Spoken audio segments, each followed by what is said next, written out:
আসসালামাইকুম। আমরা আজকে চলে এসেছি চর বৈরবী। এখন এই মাছের ঘাটটি আপনাদেরকে একটু দেখানোর চেষ্টা করব। এই আমার পিছনে দেখতে পাচ্ছেন জেলে ভাইয়েরা, ওনারা সারাদিন মাছ ধরে এখানে যে আড়ত রয়েছে, মাছের আড়ত রয়েছে, এই মাছের আড়তেই ওনারা বিক্রি করেন। তো পুরো দৃশ্যটাই ভিডিওর মধ্যে দেখানোর চেষ্টা করবো, ইনশাল্লাহ সাথেই থাকুন। এটা হচ্ছে মূলত মেঘনা নদীর ঘাট। এখানে দিন রাত সারাদিন 24 ঘন্টায় জেলেরা মাছ ধরে থাকেন এবং মাছ ধরে পর্যায়ক্রমে সেগুলো আড়তে নিয়ে আসেন। আড়তে আনার সাথে সাথে সেগুলা পাইকারগণ তাদের মাছগুলো ট্রাকের মাধ্যমে কিনে নিয়ে যান।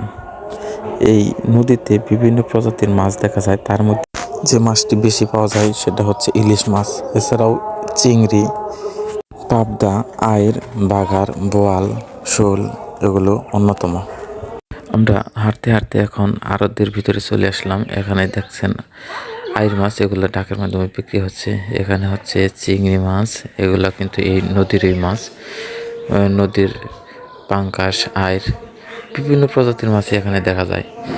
এখানে জেলেরা কিন্তু দিন রাত যে পরিশ্রম করে, ওনারা কিন্তু এই নৌকার মধ্যেই রান্না বান্না করে থাকেন এবং মাছ ধরে থাকেন। মাছ ধরে তাদের জীবিকা নির্বাহ করে থাকেন।